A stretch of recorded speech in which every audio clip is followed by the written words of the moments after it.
আমরা স্কিন কেয়ারের জন্য সবথেকে বেশি প্রায়োরিটি দেব কোন জিনিসটাকে? টপে রাখবো কোন জিনিস? সানস্ক্রিন না মাখলে স্কিন কেয়ার করে কোনো লাভ নেই। হাইড্রো ফেসিয়াল যেটা, এই ব্যাপারটা কি জিনিস? ওই একটা হাইড্রোফেশিয়াল মেশিনের টাকায় হুম। হয়তো আজকাল যারা 500-700 টাকা 800 টাকায় হাইড্রোফেশিয়াল হুম, করছে হুম, তাদের একটা গোটা পার্লার সেট আপ হয়ে যায়। কত এজের পর মানুষ হাইড্রো ফেসিয়াল নিতে পারে?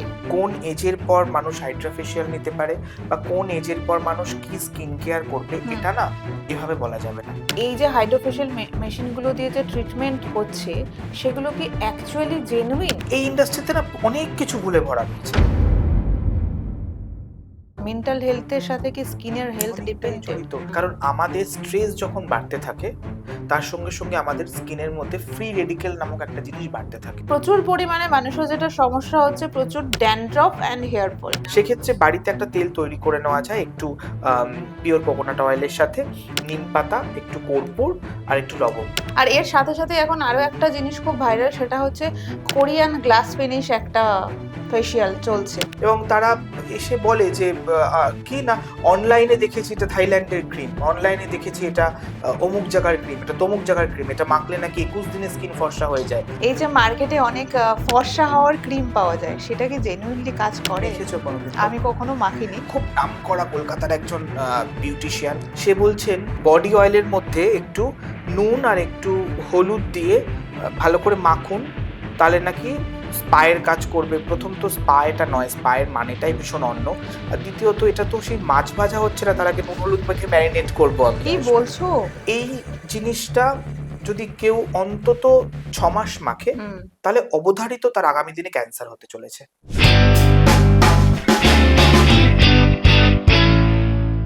নমস্কার, আমি সোমা, দ্য স্টোরি বিহাইন্ড এর আরেকটা নতুন এপিসোড নিয়ে হাজির হয়ে গেছি। তার আগে আপনাদের সকলকে জানাই হ্যাপি নিউ ইয়ার।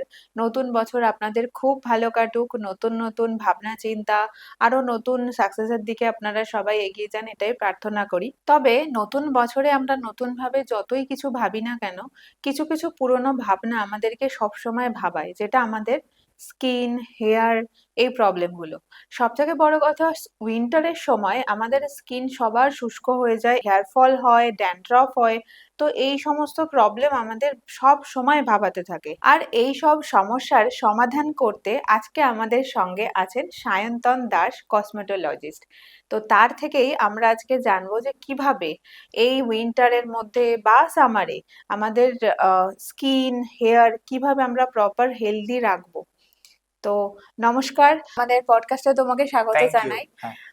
অ্যাকচুয়ালি আমি যেটা তোমার থেকে সবার প্রথমে জানতে চাইবো, দেখো এখন তো উইন্টারে অলমোস্ট আমাদের সবারই স্কিন একটু আধটু ড্রাই থাকে, তাই বলে কি আমাদের সবার স্কিন মানে খারাপ?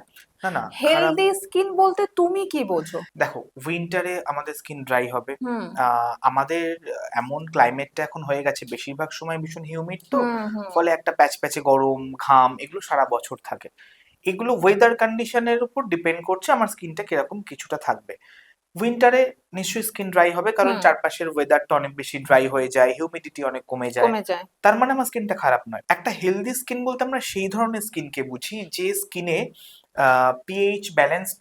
পিএইচটা একদম ব্যালেন্স থাকে, যেটা একটা 5.5 আমরা ধরি পিএইচ, হুম, হুম, প্রপার পিএইচ। পিএইচ মানে হচ্ছে পোর্শন অফ হাইড্রোজেন। এই ব্যালেন্সটা ঠিকঠাক থাকে।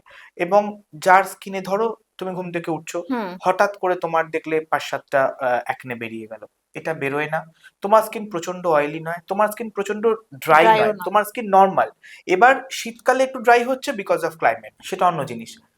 একটা এই ধরনের স্কিনকে আমরা নর্মালি একটা হেলদি স্কিন বলতে পারি। যেমন আমরা আমাদের নিজেদের কাউকে একটা হেলদি কাকে বলতে পারি, যার প্রত্যেকটা ধরো হঠাৎ হঠাৎ শরীর খারাপ করে না, হুম। স্টমাক আপসেট হয় না, ঠান্ডা লাগে না, যার ইমিউনিটি পাওয়ারটা বেশি। ঠিক সেরকম স্কিনেরও একটা ইমিউনিটি পাওয়ার আছে, সেটা যার বেশি। যে কোনো প্রোডাক্ট ইউজ করলে দেখবে অনেকের অ্যালার্জি হয়ে যায়, হ্যাঁ, অনেকের হয়। র্যাশ বেরিয়ে যায়। হ্যাঁ, এই জিনিসগুলো যাদের হয় না তার তাদের স্কিনটা স্কিন গুড। একদম একদম। কিন্তু এই যে তুমি বলছো স্কিনের এই যে ব্যাপারটা, এটা কি একটা এজের পর তো মনে হয় যে স্কিনের কেয়ার নেওয়াটা দরকার? আমার মনে হয় স্কিন কেয়ারটাকে না, যদি আমি শুধুমাত্র একটা স্কিন কেয়ার বা ওটাকে একটা আমি লাক্সারি হিসাবে দেখি তাহলে সেটা ভুল হবে। কারণ প্রথম তো স্কিন কেয়ারটা দুটো কারণে করা উচিত। এক হচ্ছে স্কিন কেয়ারটা নিজেকে হাইজিনিক রাখার জন্য ভীষণ প্রয়োজন। এটা হাইজিনের সঙ্গে ভীষণভাবে রিলেটেড। রিলেটেড। যে আমি যদি নিজে পরিষ্কার পরিচ্ছন্ন থাকি সেটা হুম, আমার জন্য ভালো। এবং আমাদের দ্বিতীয় কথা হচ্ছে স্কিনের প্রবলেমও কিন্তু একটা রোগ, মানে তোমার ডেফিনেটলি। দীর্ঘদিন ধরে মুখে অ্যাকনে হচ্ছে হ্যাঁ, বা তোমার পিগমেন্টেশন এসে গেছে, এসে গেছে, ঠিক। এটাও কিন্তু একটা ডিজিজ, এটাকেও কিওর করতে হবে। তাই আমরা যেমন আমাদের শরীরের যত্ন নিই, আমরা হুম, যেমন রোজ ব্রাশ করি দাঁতের হুম, যত্ন নেওয়ার জন্য, হাত পায়ের যত্ন নিই, ঠিক সেরকম ন্যূনতম একটা চুলের যত্ন বা স্কিনের যত্ন নেওয়া উচিত, ঠিক যতটুকু প্রয়োজন আমাদের প্রয়োজন। নেওয়ার জন্য, যতটুকু একটা আম মানে সাধারণত মেইনটেন্যান্স এর জন্য করা উচিত, সেটা কিন্তু প্রয়োজন। এই যে তুমি বললে যে আমাদের যেরকম খাবার খাচ্ছি, সবকিছুর যত্ন নিচ্ছি, সেম ভাবে কি মেন্টাল হেলথ, আমরা যে কথাটা বলি মেন্টাল হেলথের সাথে কি স্কিনের হেলথ অনেকটাই ডিপেন্ডেড? জড়িত। তুমি লক্ষ্য করবে যে ভীষণ স্ট্রেস যাচ্ছে, হুম, সেটা কিন্তু চোখ মুখ দেখলে সবার আগে বোঝা যায়, বোঝা যাবেই। হুম, কারণ আমাদের স্ট্রেস যখন বাড়তে থাকে, তার সঙ্গে সঙ্গে আমাদের স্কিনের মধ্যে ফ্রি রেডিকেল নামক একটা জিনিস বাড়তে থাকে, যেটা কিন্তু আমাদের স্কিনকে আস্তে আস্তে খারাপের দিকে নিয়ে, স্কিন ডাল করে দেয়, হুম, স্কিনে কোনো গ্লো থাকে না, স্কিনটার মধ্যে একটা আহ, কেমন একটা ডালনেস চলে আসে। এবার আজকাল আমাদের লাইফস্টাইলটা এমন জায়গায় গিয়ে পৌঁছেছে, কারণ আমরা প্রচন্ড কাজের প্রেশার, হুম, খাওয়া দাওয়া কেউ ঠিকঠাক করতে পারে না, ঘুমও ঠিকঠাক ঘুম হচ্ছে না। ঠিকঠাক করতে পারে না, তার সঙ্গে একটা এমন লাইফস্টাইল, অনেকে অ্যালকোহল ইনটেক করছে, অনেকে স্মোকিং করছে, হ্যাঁ, এগুলোর জন্য কি হচ্ছে, আমাদের অক্সিডেটিভ স্ট্রেসটা বেড়ে যাচ্ছে। এই অক্সিডেটিভ স্ট্রেস আমাদের যত বাড়ছে, হুম, তত কিন্তু আমাদের স্কিন খারাপটা স্কিন হয়। খারাপ হচ্ছে, তত আমাদের বেশি চুল পড়ছে। আচ্ছা। তাহলে আমি যদি এই স্ট্রেসটাকে কন্ট্রোল করতে পারি, স্ট্রেস সবার আসবে, স্ট্রেস হুম, আমার আছে, প্রত্যেকের যারা আছে। দেখছে তাদের প্রত্যেকের হুম, আছে, তোমার আছে, সবার স্ট্রেস আছে। কিন্তু স্ট্রেসটাকে আমাকে ম্যানেজ করতে হবে, যে আমি কিভাবে স্ট্রেস ম্যানেজ করব। আমি একটা সুন্দর রুটিনে চলবো, চেষ্টা করব চলার। হুম, আম, খাওয়া দাওয়া প্রপার করতে হবে, নিজেকে একটু কুল রাখতে হবে, একটু মেডিটেশন করতে হবে। এগুলো করলে স্ট্রেসটা আমার ম্যানেজ থাকবে। স্ট্রেস যত ম্যানেজ থাকবে, হুম, তত কি হবে, আমার শরীরের, আমাদের মধ্যে না অনেক রকমের মাঝে মধ্যে বিভিন্ন ধরনের হরমোনাল ইমব্যালেন্স হয়। এরকম বেশ কিছু হরমোন আছে যেগুলোকে আমরা হ্যাপি হরমোন বলে থাকি, হুম। যেমন ডোপামাইন, অক্সিটোসিন, এইগুলো। এগুলো যত বেশি সিক্রেশন হবে, তত আমাদের খুশি, স্কিনে সেটা ফুটে উঠবে। একদম আমরা খুশি থাকবো, স্কিনে সেটা ফুটে উঠবে। হুম, ধরো তোমার একটা খুব ভালো সময় যাচ্ছে, হুম, হুম, হুম, তুমি কোথাও ঘুরতে গেছো, হুম, গিয়ে তুমি ছবি তুলছো, তোমার বাড়িতে কোনো অনুষ্ঠান হচ্ছে, বাড়ির সব প্রিয় মানুষরা সঙ্গে আছে, হুম, তুমি খুব খুশি আছো, হ্যাঁ, তুমি দেখবে তখন তুমি খুব বেশি স্কিন কেয়ার না করলেও তোমার নিজেকে আয়নায় দেখতে ভালো ভালো লাগছে, লাগছে। কারণ সেই সময় তোমার হ্যাপি হরমোনগুলো খুব সিক্রেশন হচ্ছে। কিন্তু তুমি খুব চিন্তায় আছো, কেউ অসুস্থ বা কাউকে নিয়ে হ্যাঁ, একটা অনেক দিন ধরে টেনশন চিন্তা চলছে, করছি। সেটাও তোমার চোখে মুখে একটা ছাপ পড়বে। এটার জন্য তো হেয়ার ফলও হয়। ভীষণভাবে হয়, প্রচন্ড হেয়ার ফল হয়। তো এই সবটাই না একটার সঙ্গে একটা ভীষণ রিলেটেড। ধরো তুমি অ্যালকোহল নিচ্ছ এতটা, হুম, আর তার সঙ্গে প্রচুর খাবারটা। ফ্রাইড জিনিস খেয়ে নিচ্ছ, সেটা কিন্তু অবশ্যই তোমার লিভারের জন্য ভীষণ খারাপ। Hmm, always alcohol should intake with protein, তুমি কিছু প্রোটিনের সাথে অ্যালকোহল নাও। হুম, আবার অনেকে অ্যালকোহল খায় শুধু স্যালাড বা এই জাতীয় কিছুর সঙ্গে, সেটাও ঠিক নয়, সেটাতে গিয়ে একটা হজমের সমস্যা হতে পারে। অ্যালকোহলের সঙ্গে কিছু প্রোটিন রাখো, তাহলে তুমি যদি মাঝে মধ্যে অ্যালকোহল নাও, সেটা যে কোনো ভারী মিলের আগে নাও, তাহলে কি হবে, তোমার ওটা অতটা গিয়ে এফেক্ট বা খারাপ ফেলবে না। বাট ফেলবে। স্টিল অ্যালকোহল নেওয়া তো খুব একটা ভালোই ভালো নয়। জিনিস না নয়, না হেলথের জন্য তো না ভালোই না নয়। একদম। প্রচুর পরিমাণে মানুষের যেটা সমস্যা হচ্ছে, প্রচুর ড্যান্ড্রফ অ্যান্ড হেয়ার ফল। হুম। এইটা ভীষণ রকম হচ্ছে, এইটা মানুষ এড়াবে কি করে? দেখো, হেয়ার ফল এগেন অনেকগুলো প্যারামিটারের উপর মানে ডিপেন্ডেন্ট। এক হচ্ছে তার থাইরয়েড আছে কিনা, সে কোনো হরমোনাল চেঞ্জেসে ভুগছে কিনা, তার কোনো মেডিকেশন চলছে কিনা, বা ধরুন আপনাদের কোনো রকম রিসেন্টলি কোনো অপারেশন হয়েছে কিনা, হুম, টাইফয়েড বা এই জাতীয় কিছু হয়েছে কিনা, তার সাথে তার কিরকম স্ট্রেস চলছে, সে প্রচুর স্মোকিং করছে কিনা। অ্যালকোহল থেকে, স্মোকিং এর থেকে প্রচুর পরিমাণে হেয়ার ফল হয়, স্মোকিং থেকে অনেক বেশি হেয়ার ফল হয়। আচ্ছা। এই জিনিসগুলো মাথায় রাখতে হবে। যদি এই জিনিসগুলো হয়, এই জিনিসগুলোকে আগে ঠিক করতে হবে। তার সাথে সাথে যারা হেয়ার ফলের সমস্যায় ভুগছে, তার জন্য বিভিন্ন ধরনের ট্রিটমেন্ট আছে, বিভিন্ন ধরনের মেডিসিন আছে। আর ড্যান্ড্রফটা কি হয়, ড্যান্ড্রফ না একটা ফাঙ্গাল ইনফেকশন, এটাকে আমরা ফাঙ্গাল ম্যালাইসিস বলে থাকি। এই ফাঙ্গাল ইনফেকশনটা মোটামুটি যাদের হয় তাদের সারা বছর হয়। হুম, আমরা গরমকালে ড্যান্ড্রফটা বুঝতে পারি না, এই জন্য তার কারণ গরমকালে আমাদের স্ক্যাল্পটা এতটাই ঘেমে থাকে, হ্যাঁ, বা এক্স্যাক্টলি। বাইরে ওয়েদারটা এতটাই একটু ডাম্প হয়ে থাকে, বোঝা ওটা যায় না, বোঝা যায় না। শীতকালে গিয়ে ওটা বেশি বেশি করে বোঝা যায়। বোঝা যায়। এবার এই ধরনের সমস্যার ক্ষেত্রে, বিশেষ করে ড্যান্ড্রফের ক্ষেত্রে যে জিনিসটা করতে হয় সেটা হচ্ছে যে ভীষণভাবে নিজেকে পরিষ্কার রাখতে হয়। আপনার শ্যাম্পুটা ঠিকঠাক ওয়েতে ইউজ করতে হবে, এমন কিছু শ্যাম্পু ইউজ করবেন যেগুলোর মধ্যে ধরুন কেটাকোনাজোল, জেডপিটিও বা স্যালিসাইলিক অ্যাসিড আছে, এই জাতীয় শ্যাম্পু ইউজ করতে হবে যাতে ড্যান্ড্রফটা চলে যায়। এবার আমি আজকে শ্যাম্পু করলাম, আমার ড্যান্ড্রফটা চলে গেল, হুম, কিন্তু আমি যে চিরুনিটা ইউজ করছি সেটা। বা আমি যে টাওয়ালটা ইউজ করছি হুম, সেটাতে যদি আমি পরের দিন আবার মাথা মুছি বা আঁচড়াই, আমার আবার ড্যান্ড্রফ চলে আসবে। আচ্ছা। তাহলে ওগুলোকে প্রত্যেক দিন আমার ক্লিন করতে হবে। ক্লিন করতে হবে একটা অ্যান্টিসেপ্টিক জলে, হ্যাঁ। At least for 21 days। এই জিনিসগুলো ড্যান্ড্রফের দিকে একটু মাথায়, যাদের ড্যান্ড্রফ হবে তারা মাথায় তেল মাখা যাবে না, কারণ ওই যে আমাদের ফাঙ্গাসটা, হুম, ওর মেইন খাবারই হচ্ছে যে কোনো ফ্যাটি অ্যাসিড। হুম, এবার আমি যদি মাথায় তেল মাখছি, আচ্ছা। তো আমি তাকে আরো বেশি করে খাবার দিচ্ছি, খাবার দিচ্ছি ও। সে আরো আর বাড়ছে, আর আর মানে ও বংশ থেকে বৃদ্ধি করছে, হ্যাঁ থেকে যাচ্ছে ও বংশ বৃদ্ধি করছে, যার ফলে ড্যান্ড্রফ দিনকে দিন বেড়ে যাচ্ছে। তো ড্যান্ড্রফে প্রথমেই তেল মাখাটা যাবে না। যদি খুব কারুর, অনেকের আছে না যে হ্যাঁ, আমাকে মাথায় তেল অয়েল লাগলে মাখতেই হ্যাঁ, হয়, অয়েল না মাখলে হয় না, পারে না। সেক্ষেত্রে বাড়িতে একটা তেল তৈরি করে নেওয়া যায় একটু পিওর কোকোনাট অয়েলের সাথে, নিম পাতা, একটু কর্পূর আর একটু লবঙ্গ, এই তিনটে ফুটিয়ে একটা তেল তৈরি করে 15 মিনিট লাগিয়ে তারপরে সে শ্যাম্পু করে নিক। এই তেলটা যদি কেউ করে তাহলে ড্যান্ড্রফে অতটা প্রবলেম হয় না, বিকজ এর মধ্যে কিছু অ্যান্টিফাঙ্গাল প্রপার্টিজ থাকছে। আদারওয়াইজ তেল ইউজ না করাই ভালো। যেটা হুম, অবশ্যই তুমি জানবে সেটা হচ্ছে দুটো জিনিস, একটা হচ্ছে হাইড্রোফেশিয়াল করতে হবে, হ্যাঁ, মানে মানুষজনের কাছে এখন যেন মনে হচ্ছে মানে স্কিনে, বিশেষত ফেসের হুম। মধ্যে হাইড্রেশন দেওয়াটা একটা মাস্ট ব্যাপার হয়ে গেছে। এই ফেস হাইড্রেশন বা হাইড্রোফেশিয়াল যেটা, এই ব্যাপারটা কি জিনিস? আচ্ছা, হাইড্রেশন আমাদের স্কিনের জন্য ভীষণ জরুরি।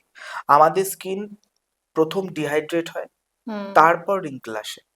সো রিঙ্কেল আসার আগে বা বয়সের ছাপ পড়ার আগে কিন্তু আমাদের স্কিন আমাদের জানান দেয় যে আমার রিঙ্কেলের দিকে আমি যাচ্ছি, স্কিন ডিহাইড্রেট হয়ে যায়। আমাদের যদি বডি ডিহাইড্রেট হয়ে যায়, হুম, তাহলে কিন্তু ডিহাইড্রেশনের জন্য আমাদের হসপিটালাইজড অব্দি হতে হয়, বডি যদি ডিহাইড্রেট হয়ে যায়। তো সেরকম স্কিনও আমাদের ডিহাইড্রেট হয়। স্কিন ডিহাইড্রেট হয় দুটো তিনটে কারণে। এক হচ্ছে তার ফুল বডি ডিহাইড্রেট রয়েছে, সে প্রপার ওয়াটার ইনটেক করছে না, এটা বা দীর্ঘদিনের একটা। দীর্ঘদিনের, এটা একদিন দুদিনে হয় না, হুম, বা সে ঠিকঠাক স্কিনের যত্ন করছে না। এবার স্কিনের হাইড্রেশন ভীষণ দরকার। আমরা একটা প্যারামিটার ইউজ করি TEWL বলে, ট্রান্স এপিডার্মাল ওয়াটার লস, তার মানে তার স্কিনের লেয়ারে কতটা ওয়াটার লস হয়েছে। আচ্ছা। এটা দেখে আমরা বুঝতে পারি যে তার স্কিনটা কতটা ডিহাইড্রেট বা কতটা হাইড্রেট রয়েছে। হুম, এবার হাইড্রাফেশিয়াল ঠিকঠাক যদি মেডিকেটেড ওয়েতে করা যায়, হুম, হুম, তাহলে নিশ্চয়ই সেটা কাজ করে হাইড্রেট করার জন্য স্কিনকে। এখানে দুটো ফ্যাক্টর কাজ করছে, এক হচ্ছে হাইড্রাফেশিয়ালটা কতটা ঠিকঠাক ভাবে করা হচ্ছে, এক্স্যাক্টলি। আর দুই হচ্ছে সেটা করার পর আপনি বাড়ি গিয়ে কতটা মেনটেন করছেন সেটাকে। আপনি আজকে এসে একটা হাইড্রাফেশিয়াল করলেন, হুম, তারপর বাড়িতে আপনি তো মাসে একদিন এসে করবেন হুম, হুম, বা দুদিন এসে করবেন, বাকি দিন তারপর বাকি বাড়িতেই। 28 দিন তো আপনি কিছু করছেন না, হুম, তাহলে সেটার কোনো রেজাল্ট পাওয়া যাবে না। আর সেকেন্ড হচ্ছে, ওই আমার কাছে টাকা আছে, আমি একটা হাইড্রাফেশিয়াল মেশিন কিনে নিলাম। হুম, মানে আজকাল আমি এরকমও দেখছি যে ধরো কেউ একটা বিউটিশিয়ান ছিল, বা মানে কোনো প্রফেশনকে ছোট না করে, বা মেকআপ আর্টিস্ট ছিল বা ট্যাটু আর্টিস্ট ছিল, হুম, সে একটা লেজার মেশিন বা সে একটা হাইড্রাফেশিয়াল মেশিন বাজারে কিনতে পাওয়া যাচ্ছে, সেটা সে কিনে নিয়েছে, এবং যারা বিক্রি করছে তারাই নাকি আজকাল সেগুলো শিখিয়ে দিচ্ছে, সেটা থেকে শিখছে এবং শিখে সেই ট্রিটমেন্টগুলো করাচ্ছে।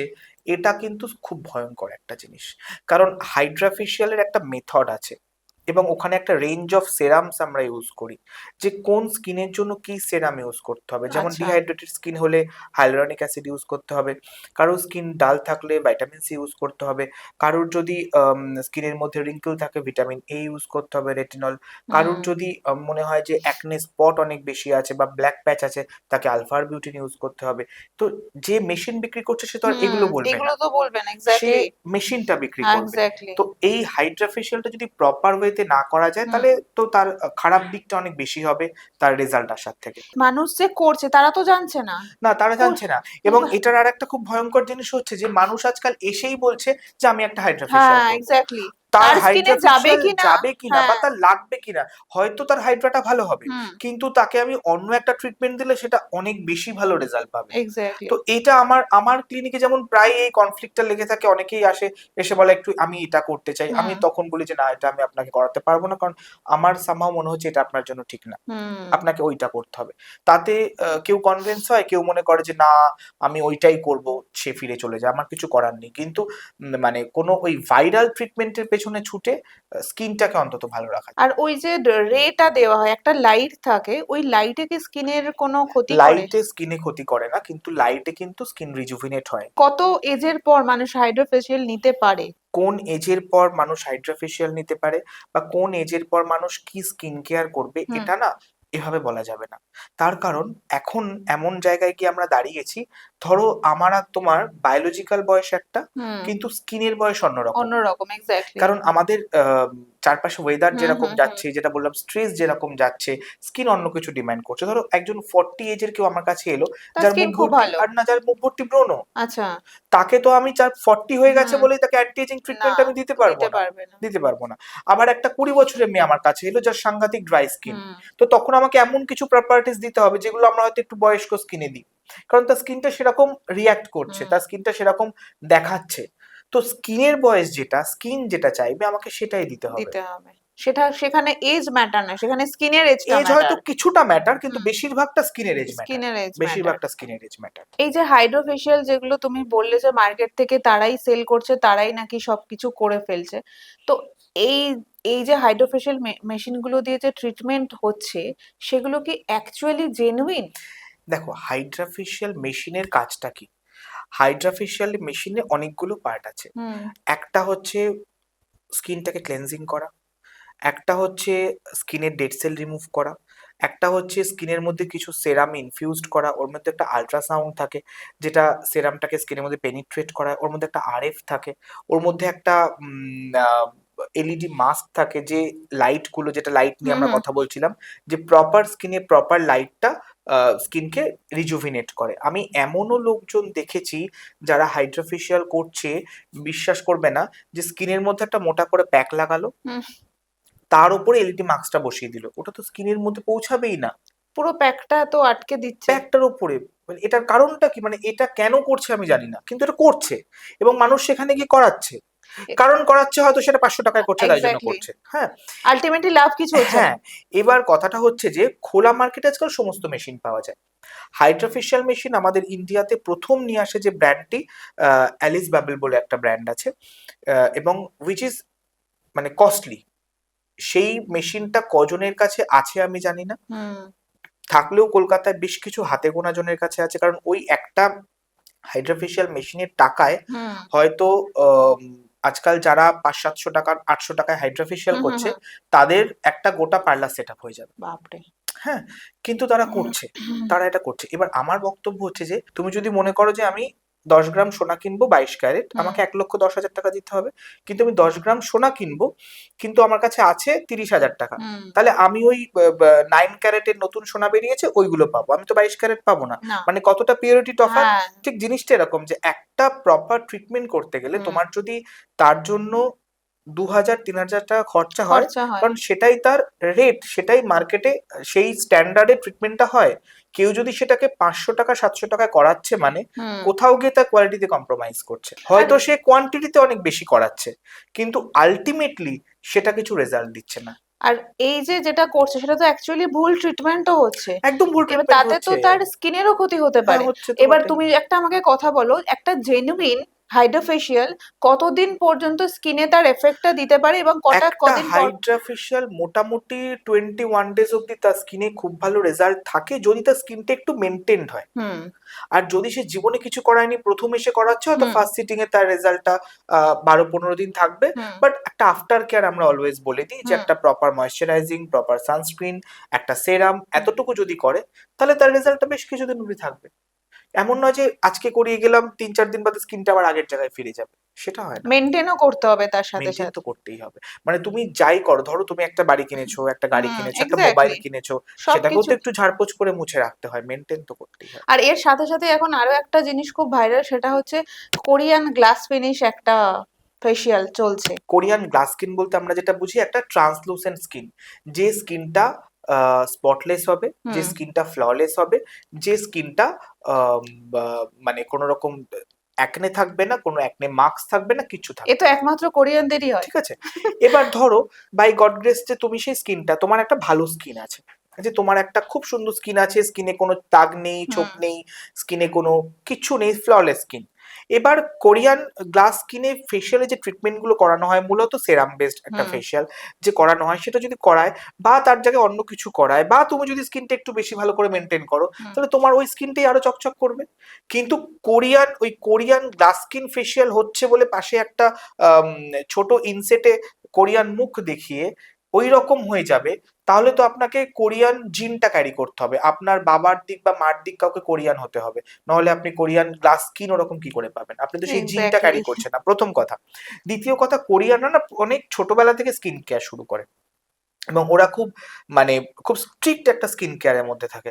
আমরা সেটা কজন করি থাকি? না, করি না। আমরা যদি ছোট থেকে সেই স্কিন কেয়ারটার মধ্যে থাকি, তাহলে আমাদের স্কিন কোয়ালিটিটাও সেই রকম দিকে পৌঁছাবে।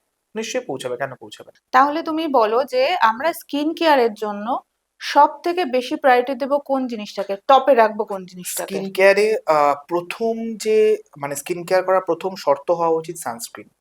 আচ্ছা। কারণ তুমি অনেক কিছু করছো কিন্তু হুম তুমি সানস্ক্রিন মাখছো না। আমি বারবার বলি, সানস্ক্রিন না মাখলে স্কিন কেয়ার করে কোনো লাভ নেই। ধরো তুমি খুব সুন্দর একটা বাড়ি বানিয়েছো, হুম। কিন্তু বাড়িটার লকিং সিস্টেমটা এত খারাপ যে যে কেউ সেটা ঢুকে চুরি করে ভেঙে নিয়ে চলে যেতে পারে। সো তোমার আচ্ছা, স্কিনটাকে আগে প্রোটেক্ট করতে হবে। সানস্ক্রিন দিয়ে। আগে তুমি সানস্ক্রিনের হ্যাবিট করো, এবং সানস্ক্রিন মাখার একটা রুল আছে, দ্যাট ইজ টু এটাই। Finger rule. যে দুটো ফিঙ্গার সানস্ক্রিন নিয়ে ইউজ করতে হবে আমার ফেসের জন্য, ইকুয়ালি ফর বোথ হ্যান্ড। আমি একটু সানস্ক্রিন নিলাম, কোনো রকম ভাবে মেখে নিলাম, তাতে কোনো লাভ হবে না। আচ্ছা। সানস্ক্রিন মাখতে হবে ডেইলি। সানস্ক্রিন 2 থেকে 3 ঘন্টা পর পর রিপিট করতে হবে। আর তার সাথে সানস্ক্রিন আমাকে মাখতে হবে ঘরের মধ্যে থাকলেও, বর্ষাকালেও, মেঘ করলো কি রোদ্দুর উঠলো, 365 ডেজ সানস্ক্রিন মাখতে হবে। কারণ আমাদের ইউভি রেজ যেগুলো এসে হুম পৌঁছায়, হুম হুম। সেগুলো রোদ্দুরের সাথে তার রিলেশন কিছু নেই। মানে রোদ না ইউভিটা তো উঠলেও, সবসময় আসে। UV raise. ইনফ্যাক্ট আমরা এখন যে জায়গাটায় বসে আছি, এই হুম যে আমাদের এত আলো চারপাশে রয়েছে, বা আমরা মোবাইল দেখছি, হুম বা আমরা ল্যাপটপ দেখছি, হুম। সেখান থেকেও একটা ব্লু লাইট আসে, এবং তার সাথে সাথে একটা আইআর বলে ইনফ্রারেড একটা লাইট আসে। এটাও আমাদের স্কিনকে ভীষণভাবে না ফটো এজিং করে দেয়, মানে বয়সের আচ্ছা দিকে নিয়ে যায়। সেটার জন্য সানস্ক্রিন মাখাটা ভীষণ প্রয়োজন। আচ্ছা। তাহলে এই যে তুমি বলছো 2-3 ঘন্টা পর পর সানস্ক্রিনটাকে আবার রিপিট করা দরকার, তাহলে তো সানস্ক্রিন যদি কেউ সারাদিন একটা সানস্ক্রিন মেখে বেরোয়, রিপিট না করে, তাহলে কি স্কিনের ক্ষতি করতে পারে? 3-4 ঘন্টা পর, সে ডিপেন্ড করছে সে কি সানস্ক্রিন চুজ করছে। তাহলে এই যে এসপিএফ এইগুলো হ্যাঁ, ডিপেন্ড ওটাই করে। বলছি, ডিপেন্ড করছে কি সানস্ক্রিন চুজ করছে। হুম কিন্তু 3 ঘন্টা, 3.5 ঘন্টা, 4 ঘন্টা পর থেকে সেই সানস্ক্রিনটা কাজ করা বন্ধ হয়ে যায়, মানে তারা কাজ করার ক্ষমতা থাকে না। হুম। তো তারপর স্কিনটা ন্যাকেড হয়ে যায়। তো তখন যা ক্ষতি হয় সেটা হবে। এক তো সানস্ক্রিন চুজ করার সময় দেখতে হবে কত এসপিএফ চুজ করছে। আপনি যদি সারাদিন বাড়িতে থাকেন, তাহলে আপনি, এসপিএফ মানে হচ্ছে সান প্রোটেক্টিং ফ্যাক্টর, আপনি মোটামুটি সানস্ক্রিন এসপিএফ 40-45 এটা চুজ করতে পারেন আপনি যদি বাড়িতে থাকেন। এটা যেগুলো লেখা থাকে সানস্ক্রিনের উপরে 40, 70, 15, জেনুইনলি কি সেটাই দেয়? সেটা ডিপেন্ড করছে ব্র্যান্ডের উপরে। যেমন আমরা সানস্ক্রিন তৈরি করার পর আমাদের বম্বেতে একটি ল্যাব আছে ম্যাসকট বলে, হুম যেটা অল ওভার ইন্ডিয়াতে একমাত্র যারা সানস্ক্রিনের সার্টিফিকেশন করে থাকে। সো ম্যাসকট থেকে আমাদের টেস্টিং করিয়ে আনতে হয়, তারা সার্টিফাইড দেয় যে হ্যাঁ এর মধ্যে এসপিএফ 40 আছে বা এর মধ্যে এসপিএফ 50 আছে। তোমার সানস্ক্রিন নিজস্ব আছে? হ্যাঁ, নিজস্ব আমার সানস্ক্রিন আছে। আমার ৩ টে সানস্ক্রিন আছে, SPF 40, 50 অ্যান্ড 60। এবার অনেক ব্র্যান্ড সেটা করে না। অনেক ব্র্যান্ড হয়তো SPF 20 দিয়ে 40 লিখছে। হুম এবার সেটা যাদের ভেরিফাই করা দরকার তারা ড্রাগ ভেরিফাই করবে, সেটা অন্য কথা। এবার কথাটা হচ্ছে যে আমায় SPF টা দেখে নেবো। হুম তার গায়ে দেখবে লেখা থাকে যে UVA, UVB, PA++। হুম হুম হুম। এই UVA, UVB টা কি? আমাদের দুটো রে আমাদের স্কিনে সবচেয়ে ক্ষতি করে। একটা হচ্ছে UVA, একটা হচ্ছে UVB। ইউভিবি হচ্ছে আল্ট্রাভায়োলেট বিটা, আর ইউভিএ হচ্ছে আলফা ভায়োলেট আলফা। আলফা। এই বিটাটা আমাদের খুব মানে শর্ট লেন্থে, মানে ওয়েভ লেন্থটা খুব শর্ট হয়। এই বিটার জন্য কি হয়, আমাদের স্কিনে ওপর লেয়ারে ট্যান পড়ে যায়। আচ্ছা। আমরা সান ট্যান যেটা পড়ি হুম। ইউভিবি এর থেকে পড়ি। আর ইউভিএ কি জানো তো? ইউভি হচ্ছে ওর ওয়েভ লেন্থটা অনেক লং। ওটা আমাদের স্কিনে ভিতরে। সেলগুলোকে, ডিএনএ গুলোকে নষ্ট করে। আচ্ছা। ফলে আমরা মানে খুব তাড়াতাড়ি বুড়িয়ে যাই ইউভিএ এর জন্য। PA++ হচ্ছে প্রোটেক্টিং ফ্যাক্টর অফ ইউভিএ, মানে যে সানস্ক্রিনটা শুধু ইউভিবি টাকে প্রোটেক্ট করছে না, ইউভিএ টাকেও প্রোটেক্ট করছে, সেই সানস্ক্রিনের গায়ে লেখা থাকে PA++, যে প্রোটেকশন ফ্যাক্টর অফ ইউভিএ। তো আচ্ছা। এই জিনিসগুলো একটু দেখে নিয়ে আমি যখন টাকা খরচা করে একটা সানস্ক্রিন কিনছি, তাহলে আমি কেন এই সমস্ত প্যারামিটার গুলো দেখে কিনবো না? এই যে তুমি বলছো যে স্কিন সানস্ক্রিন কিন্তু ম্যাক্সিমাম মেয়েরাই ছেলেদের এবার প্রত্যেকের সানস্ক্রিন ব্যবহার করা উচিত, ছেলে মেয়ে নির্বিশেষে, যদি স্কিনটাকে বাঁচাতে হয়। কারণ আজকাল সাংঘাতিক স্কিন ক্যান্সার হচ্ছে ইউভিএ থেকে, মানে সেটা সাংঘাতিক লেভেলের হচ্ছে। তাই মানে দেখো, স্কিন কেয়ার অলওয়েজ মেয়েরা বেশি করে, হুম কারণ সেটা তারা তাদের একটা শখের মধ্যে নেয়, বা তাদের ওটা একটা ডিজায়ারের মধ্যে নেয়। কিন্তু ছেলেদেরও বেসিক স্কিন কেয়ারটা করতে হবে, স্কিনটা পরিষ্কার রাখা, একটা সানস্ক্রিন লাগানো, একটা ময়শ্চারাইজার লাগানো। তারপর যদি কেউ ফিল করে যে না, আমার স্কিনে আমি আরো কিছু প্রবলেম দেখতে পাচ্ছি, সেটার জন্য সে আলাদা করে করলো।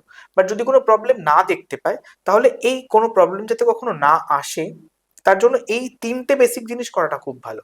যে স্কিনটা অ্যাটলিস্ট পরিষ্কার করছে, হুম রাত্রে একটা ময়শ্চারাইজার লাগাচ্ছে, আর সকালে সানস্ক্রিন লাগাচ্ছে। তাহলে আমাদের মেইন হচ্ছে সানস্ক্রিনটা রাখতেই ভীষণ হবে ইম্পর্টেন্ট, প্রত্যেকটা ভীষণ স্কিন কেয়ারের ভীষণ জন্য। ইম্পর্টেন্ট। আর আমি একটা কথা তোমাকে জিজ্ঞেস করছি, মেয়েদের এজটা কি একটু বেশি তাড়াতাড়ি বেড়ে যায় ছেলেদের হুম। তুলনায়?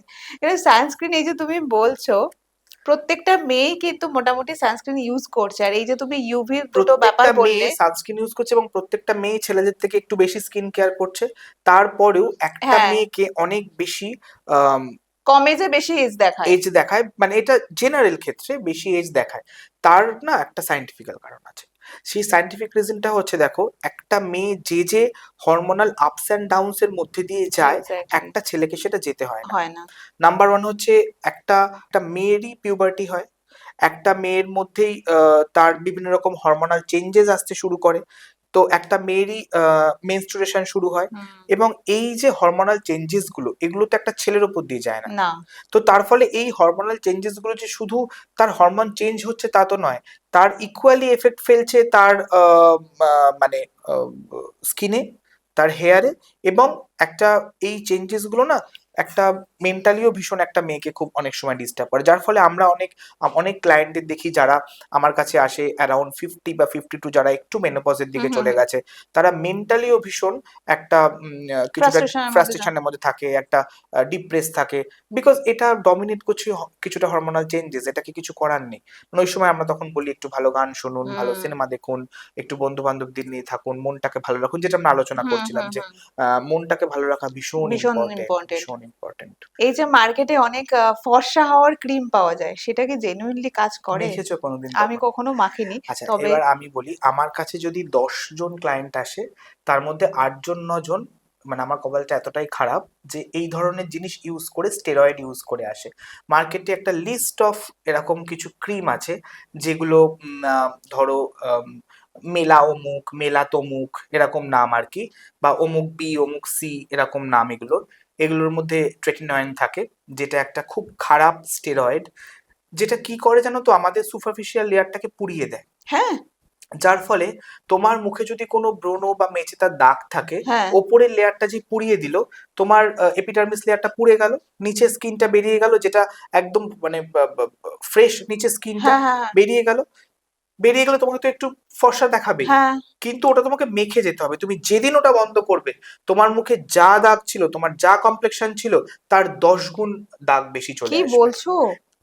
আমার কাছে যারা সাবার্ব থেকে আসে ক্লায়েন্ট, যারা বেশিরভাগ, এটা কলকাতা একটু কম, তাদের বেশিরভাগ ক্লায়েন্ট এই ধরনের ফর্সা হওয়ার ক্রিম মেখে রাতারাতি, এবং তারা তাদের মানে সেখানে কিছু ডক্টরও নাকি প্রেসক্রাইব করে, আমি অবাক হয়ে যাই।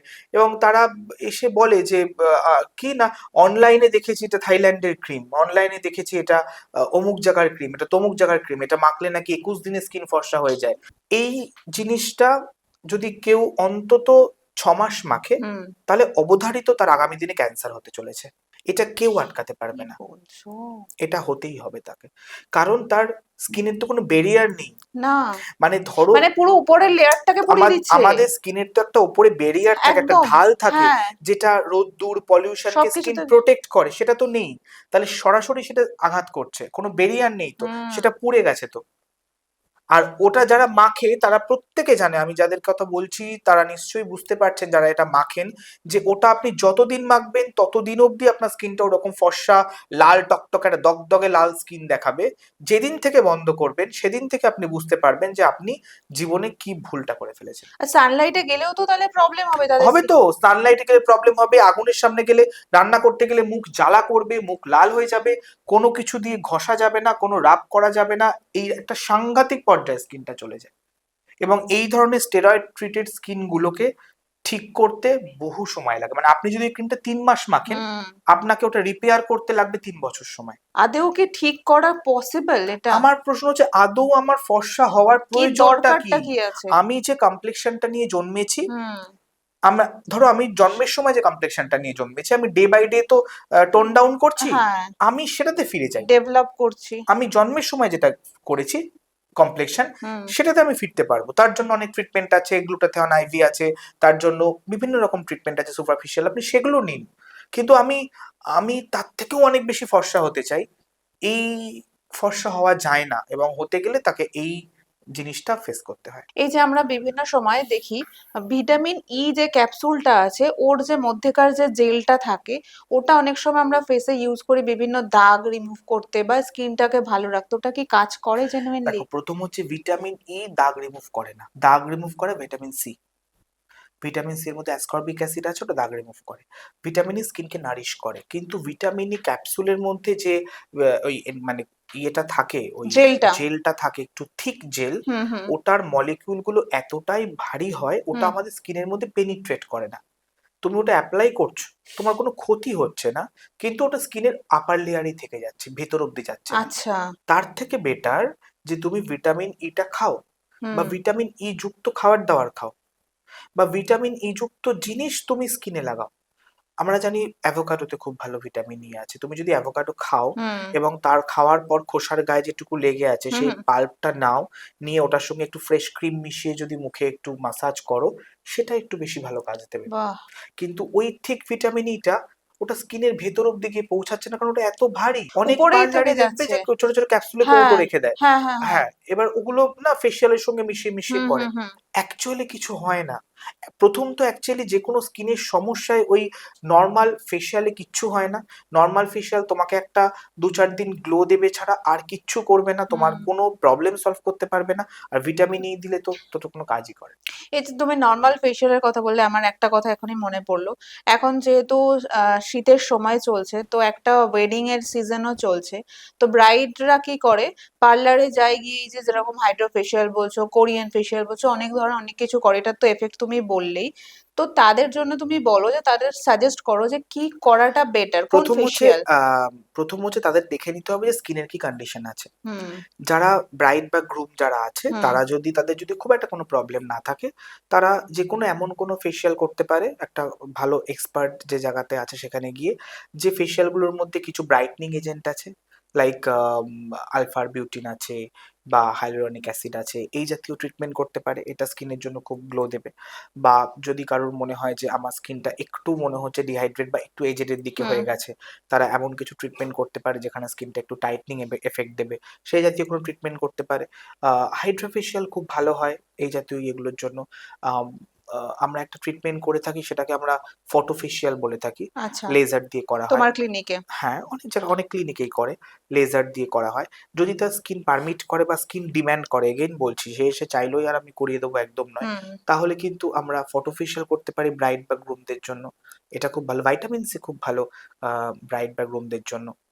এগুলো করা যেতে পারে। তোমার ক্লিনিকে আমি দেখেছি অনেক সেলিব্রিটিরাই এসেছে, স্বস্তিকা, তারপরে ইমন, তারপরে দেবশ্রী রয় এসেছেন। তো এনারা যে এসেছেন ক্লিনিকে তোমার থেকে ট্রিটমেন্টও নিয়েছে, তো এটাতে কি তোমার কোনো প্রমোশনাল লাভ হয়? দেখো, আমি তো প্রথম কথা ভীষণ প্রিভিলেজ এরা আমার কাছে আসেনি। হুম। এদের সঙ্গে আমার ব্যক্তিগত সম্পর্ক ভীষণ ভালো, বহু বছর ধরে ভালো। তারপর আমার সঙ্গে এদের ক্লিনিকে আসা যাওয়া শুরু হয়েছে। আচ্ছা। আগে আমার সঙ্গে এদের ব্যক্তিগত সম্পর্ক অনেক বছরের। কিন্তু আমি কখনো এদেরকে প্রমোশনাল মানে কার্ড হিসাবে ইউজ করিনি, বা আমি এমন না যে এদের ছবি দেখিয়ে কখনো বা এদের ট্রিটমেন্ট দেখিয়ে কখনো প্রমোশন করছি, কারণ হুম। তারা ভীষণ, এটা খুব একটা না মানে ব্যক্তিগত জায়গা। জাগান তারা এক্স্যাক্টলি। আসেন, তারা কিছু সমস্যা নিয়ে আসেন বা সমস্যা ছাড়াও মেনটেনেন্সের জন্য আসেন। আমি চেষ্টা করি আমারটুকু দেওয়ার। আর আরেকটা কথা, মানুষ আজকাল ভীষণ বুদ্ধিমান। এমন নয় যে আমার কাছে নোন ৫ জন ৬ জন আসছে সেটা দেখে অবশ্যই কিছু মানুষ ভাবতে পারেন যে তারা যখন ভরসা করছে এই জায়গাটা ভালো, কিন্তু এমন নয় যে তারা চোখ কান বন্ধ করে চলে আসবেন। মানুষ আসেন, মানুষ তার জায়গাটা বিচার করেন। হুম। সে যদি এখানে ৫০০ টাকা খরচা করেন তাহলে ৫০০ টাকার এগেনস্টে কি পাচ্ছেন সেটা দেখেন। তারপর মানুষ কিন্তু সেটাকে দেখেন। এমন নয় এক্স্যাক্টলি। যে আমার কাছে এই মানুষগুলো আসেন বলেই সেটা দেখে প্রচুর মানুষ মানে কিছু না ভেবেই চলে আসেন। হুম। তারা অবশ্যই সব দিক দেখেন। দেখে যদি মনে হয় যে তাদেরও এই জায়গাটা ভরসা করার মতন, হুম। তাহলে তারা নিশ্চয়ই আসেন বা নিশ্চয়ই আসবেন। মানে ব্যাপারটা এইরকমই। এখন আর আমরা সেই জায়গায় পড়ে নেই যে এগুলো দি দেখিয়ে প্রমোশন করিয়ে। প্রমোশন করা। এগুলো প্রমোশন অবশ্যই, অবশ্যই এই প্রত্যেক কটা যাদের নাম বললে তাদের প্রমোশনাল ভ্যালু সাংঘাতিক। একদমই কিন্তু তাই। আমি কখনো সেভাবে এগুলো ইউজ করিনি। সেটাই, তোমার পেজেও আমি এরকম দেখেছি যে তারা আসেন, বাস তাদের ট্রিটমেন্টটুকু হয় বা তুমি আমার করো। সঙ্গে হয়তো একটা হ্যাঁ, সেলফি রয়েছে হ্যাঁ, ক্লিনিকে, ব্যাস এক্স্যাক্টলি, এতটুকুই, মানে এইটুকুই। এর বেশি এর কিছু বেশি নয়। কিছু নেই, এক্স্যাক্টলি, যেটা সবাই করে থাকে যে একজন সেলিব্রিটি এসেছেন মানে তাকে তাকে ফেসটা দেখিয়ে আমি মার্কেটটাকে না, কারণ সেটা আমি তার সঙ্গেই করতে পারবো যাকে আমি প্রমোশনের জন্য আনছি হায়ার সেই করব। রেমুনারেশনটা দিয়ে। একদমই তাই। হ্যাঁ, আদারওয়াইজ তো কাউকে মানে এক্সপ্লয়েট করা ঠিক নয়। এই যে তোমার দীর্ঘ জার্নি এই প্রফেশনে তুমি কি কি মিথ দেখেছো? বিভিন্ন মিথ দেখেছো, প্রত্যেক দিন মিথ দেখি জানো তো। আমি তোমাকে বলছি, প্রথম মিথ হচ্ছে এই কদিন আগে আমি দেখছিলাম একজন খুব নামকরা কলকাতার একজন বিউটিশিয়ান, যে যার যে নামে এবং সবকিছুতে বেশ ভারী আর কি। সে বলছেন যে বডি অয়েলের মধ্যে একটু নুন আর একটু হলুদ দিয়ে ভালো করে মাখুন, তাহলে নাকি স্পায়ের কাজ করবে। প্রথম তো স্পা এটা নয়, স্পায়ের মানেটাই ভীষণ অন্য। আর দ্বিতীয়ত এটা তো সেই মাছ ভাজা হচ্ছে না, তার আগে নুন হলুদ মেখে ম্যারিনেট করবো আমি, হ্যাঁ। আচ্ছা, আর একটা মিথ আমি তোমাকে বললাম, সারা রাত্রি তেল মেখে রাখা। এটা একটা সাংঘাতিক মিথ, কিচ্ছু হয় না সারা রাত্রি মাথায় তেল মেখে রাখলে। স্কিন যতটুকু নেওয়ার, হেয়ার যতটুকু হুম, নেওয়ার হুম, ১৫ মিনিটেই নিয়ে নেয়। সারা রাত্রি দিয়ে থাকলে এক্সেসটা ওভারফ্লো করবে। থার্ড হচ্ছে, আমার কোথাও কালো প্যাচ আছে হুম, হুম। বা দাগ আছে, আমি সেখানে আরো জোরে জোরে স্ক্রাবিং ঘষছি হ্যাঁ, হ্যাঁ, যাতে দাগটা চলে যায়। চলে যায়। এটা একটা মিথ।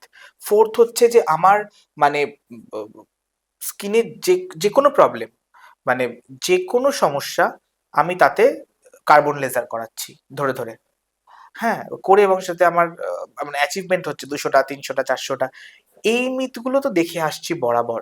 তার সাথে তো রেগুলার তো প্রচুর, মানে এই ইন্ডাস্ট্রিতে না অনেক কিছু ভুলে ভরা রয়েছে। অনেক কিছু ভুলে ভরা রয়েছে। এবার আ সেগুলো কে কারেকশন করবে? এক্স্যাক্টলি। আমি প্রত্যেকদিন বসে, বসে সবার ভুল ধরতে পারবো না। আমি যেটুকু ঠিক সেটুকু বলতে পারবো। সেটা শুনে যদি মনে হয় মানুষের এটা ঠিক, এটা বিশ্বাসযোগ্য, সে আমার হুম। কাছে আসতে পারে। এর বেশি কিছু তো আমি করতে পারবো না। এখন তো এগুলোই চলছে, মানে এই একদম। ভুলগুলোই মানুষ বেশি নিচ্ছে। সাংঘাতিক, মানে কিছু সমস্ত ইন্ডাস্ট্রিতে মানে স্কিনও প্রচুর তো খারাপ হচ্ছে, বলো। হচ্ছে, তো খারাপ হচ্ছে। আমি তো বললাম তোমাকে যে এতটা মানে খারাপ কপাল আমার যে আমার কাছে যে ক্লায়েন্টরা আসে তারা এত জায়গায় তাদের স্কিনটা ১২ বাজিয়ে তারপরে আসে। হুম। একটু ভালো স্কিন এলে কি হয়, একটু ভালো তাড়াতাড়ি ঠিক ভালো করে দিতে লাগে। পারি আরকি, ভালো লাগে, কিন্তু হ্যাঁ। এটাও বলো, তোমার এটা যে এটা একটা তোমার কি বলবো সাকসেসও বলতে পারো, যে সবাই জানে যে এখান থেকে আমি খারাপ করে এসেছি, এই জায়গায় গেলে ট্রাস্ট সেটা যে হয়তো আমি হয়, কিন্তু সেটা পাবো। তো হয়তো হয়, কিন্তু কি জানো তো, তার জন্য যে পেশেন্সটা লাগে সেই হ্যাঁ, পেশেন্সটা অনেক সবার ক্লায়েন্টের থাকে থাকে না। না। সবাই ভাবে যে আমি হয়তো গেলেই কিছু হয়ে যাবে। হুম। আমরা কেউ ম্যাজিশিয়ান নই। একদম। আমাদেরকে একটা প্রসেস ফলো করেই চলতে হয়। সেই প্রসেসেই আমাদের চলতে হয়। তো তুমি এর দু বাইরে বছর তো ধরে আমরা স্কিন খারাপ করে এসছো, তুমি একদিন তো পারবে না। ১ দিন বা ২ মাসে আমি ঠিক করতে পারব না। পারবে না। কিচ্ছু করার না। আমার কোনো উপায় নেই আমার এটা করার। এই হলো তুমি ব্যাপার। এত জায়গা থেকে তুমি সার্টিফাইড, এত বড় বড় মানুষদের হাত থেকে পুরস্কার নিয়েছো, জার্নিটা কেমন ছিল তোমার?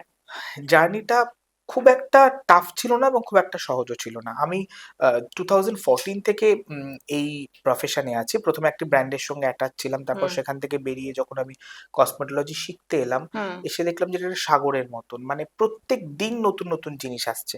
প্রত্যেকদিন আমাকে আপডেট হতে হচ্ছে।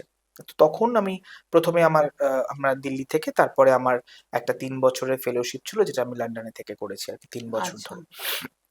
সেটা কমপ্লিট করলাম করে আহ, তারপরে এই দেখো মানে পুরস্কার, সার্টিফিকেট, অ্যাওয়ার্ড এগুলো তো থাকেই, এগুলো হুম। তো প্রত্যেকটা মানে জার্নিতে পার্ট, এটা একটা হ্যাঁ পার্ট এন্থু অ্যান্ড দেয়। পার্সেল, হ্যাঁ দেয়।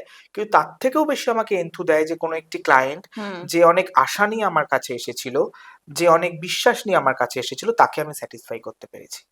এর থেকে বেশি মানে এনার্জি আমি আর কিছুতে পাই না। এটা অনেক বেশি এনার্জি বেশি দেয় যে এনার্জি দেয়। আমাকে কিছু মানুষ বিশ্বাস করে আমার কাছে হুম। আসছে, অন্য কারোর কাছেও যেতে পারতো কিন্তু আমার হুম। কাছে আসছে, সেই বিশ্বাসটা আমি তাকে ট্রাস্ট। রাখতে পেরেছি, একদম তাই।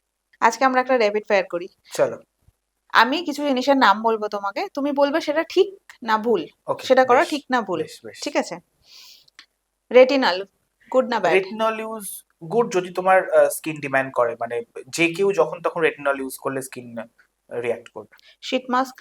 শীট মাস্ক অ্যাভারেজেতে খুব একটা লাভ কিছু হয় না, তার থেকে বরঞ্চ মানে মার্কেটে যে শীট মাস্ক হুম। গুলো পাওয়া যায় হুম। তার থেকে বরঞ্চ কেউ যদি ড্রাই শীট মাস্ক কেনে হুম। এবং বাড়িতে প্লেন ফ্রেশ ফ্রুট জুস বানায়, হুম। তার মধ্যে একটু এসেনশিয়াল অয়েল দিয়ে ওই মাস্কটাকে ডিপ করে লাগায়, বেশি লাভ হবে তাতে। আচ্ছা, হেয়ার স্পা? দেখো হেয়ার স্পা নিয়ে একটা ভীষণ কন্ট্রোভার্সি আছে, সেটা হচ্ছে হেয়ার স্পা তুমি কেন করবে? তোমার যদি চুল রাফ থাকে, কন্ডিশনিং এর প্রয়োজন হয়, তুমি কন্ডিশনার করতে পারো বা তুমি স্পা করতে পারো। হুম। স্পা করলে সেটা 5-7 দিন চুলটা ঠিকঠাক সফট অ্যান্ড ঠিক থাকে। বাট তোমার চুল পড়ছে, তোমার ড্যান্ড্রফ আছে, এইসবের জন্য হেয়ার হুম। স্পা কোনো লাভ হয় না, টাকা নষ্ট। আচ্ছা, ফেশিয়াল, নর্মাল ফেশিয়াল? এগেইন তাই, যে তোমার একটা বাড়িতে কোনো অনুষ্ঠান আছে, হুম। তুমি মুখটা একটুখানি চকচকে দেখাতে চাও, 3-4 দিনের জন্য তুমি একটা ফেশিয়াল করতে পারো। হুম। কিন্তু তোমার স্কিনে প্রবলেম আছে, তোমার হুম। স্কিনে ওপেন পোর্স আছে, তোমার হুম। স্কিনে স্কার আছে, তোমার হুম। স্কিনে ব্রণ আছে, ব্রণর দাগ আছে, এগুলো ফেশিয়ালে যায় না। Detox water? ডিটক্স ওয়াটার খুব ভালো কাজ করে, তুমি ডিটক্স ওয়াটার রেগুলার নিতে পারো, ডিটক্স ওয়াটার নিলে কিন্তু হুম। স্কিন ডিটক্স হয়, বডি ডিটক্স হলে স্কিনও ডিটক্স হবে। আর স্কিন বোটক্স? স্কিন বোটক্স তারাই নেবে যাদের স্কিন, অ্যাকচুয়ালি বোটক্সটা না মানে বোটালিয়াম টক্সিন, হুম। এটা স্কিনের সঙ্গে সরাসরি রিলেটেড নয়, এটা সরাসরি রিলেটেড হচ্ছে মাসেলের সঙ্গে। সো আমাদের যখন এইরকম মাসেলের সঙ্গে লেগে থাকে স্কিনটা, হুম। মাসেলটা স্টিফ হয়ে যায়, তো যখন আমাদের মাসেলটা ঘোরে না, স্কিনটাকে ভেতর দিকে টানে, ফলে রিঙ্কেল পড়ে যায়। সো বোটক্স দিলে কি হয়, ওই জায়গাটা লুব্রিকেন্ট হয়ে যায়। সো সেটা কেউ করাতে পারে যদি তার মনে হয় যে তার দরকার, সে সারা জীবন মেনটেন করতে পারবে, হুম। সে যে কোনো প্রপার এক্সপার্টের হাত থেকে সেটা করতে পারে। Last one, microneedling? Micro needling খুব ভালো একটা ট্রিটমেন্ট, যেটা হুম। আমরা কিছু নিডল দিয়ে করে থাকি। এগেন সেটাও আমি কদিন আগে দেখছিলাম যে ওই একটা বিউটি পার্লার রকম মাইক্রো নিডলিং দিয়ে মুখের মধ্যে ঘষছে, এবং যার ফলে খুব বাজেভাবে দাগ হয়ে যাবে। আমাদের ফেশিয়াল অ্যাস্থেটিক্সটা জানতে হবে যে কোথায় আমাদের ওই নিডলের কত ইউজ করতে হয়, কোথায় কতটা ডেপথ লাগে, মুখের কোন জায়গাটায় আমাদের আচ্ছা। হাড় রয়েছে, কোথায় মাসেল রয়েছে, এগুলো না জেনে যদি যে কেউ মানে মাইক্রো নিডলিং করে, হুম। তাহলে তার একটা সাংঘাতিক আফটার এফেক্ট হতে এটা পারে। এটা দিয়ে কি মানে স্কিনের ফেসের মধ্যে কি? অ্যাকচুয়ালি মাইক্রো নিডলিং কি কাজ করে, মাইক্রো নিডলিং এর নিডলের মুখে না অনেকগুলো ছুঁচ থাকে, মাল্টিপল 12টা আচ্ছা। 14টা। তো ওটা দিয়ে স্কিনটাকে পাঞ্চিং করা হয় এবং তার সাথে মেডিসিন দেওয়া হয় যাতে সেটা স্কিনের ভেতর অব্দি ঢুকতে পারে। এবার ধরো ও। এখানে আমাদের মাসেল রয়েছে, হুম। এখানে আমাদের নিডলের ডেপথটা একটু বেশি হবে, হুম। কিন্তু সেটা এখানে হবে না তো, কারণ এখানে তো হাড়। হাড় আছে, হ্যাঁ। তাহলে আমি যদি সেম ডেপথে এখানে হ্যাঁ। করতে যাই, তাহলে ওপরের চামড়াগুলো ছিঁড়ে ছিঁড়ে গিয়ে আমাদের পিআইএইচ তৈরি হয়ে যাবে, যেটা আমরা হুম। পোস্ট ইনফ্লেমেটরি হাইপার পিগমেন্টেশন বলি। তো একটু জেনে বুঝে যেখানে ঠিকঠাক হয় সেখান থেকে ভুলভাল করালে ভালো। ট্রিটমেন্ট করলেই তো সব মুশকিল। জায়গাতে এটা কিছু করার নেই। সো আজকে অনেক কিছু জানলাম। আমি অনেক কিছু জানলাম। খুব ভালো লাগলো দাদা, থ্যাংক তুমি ইউ। এত কিছু এক্সপিরিয়েন্স তোমার আমাদেরকে শেয়ার করলে, থ্যাংক ইউ। আমাদের দর্শকদের উদ্দেশ্যেও শেয়ার করলে। Thank you so much. Thank you. আজকের এপিসোড এই পর্যন্ত। আবার দেখা হবে অন্য কোনো দিন, অন্য কোনো এপিসোডে। আর আমারও ইচ্ছা আছে দাদাকে অন্য কোনো টপিকে আবার ডাকার। আসবে তো? নিশ্চয়ই নিশ্চয়ই।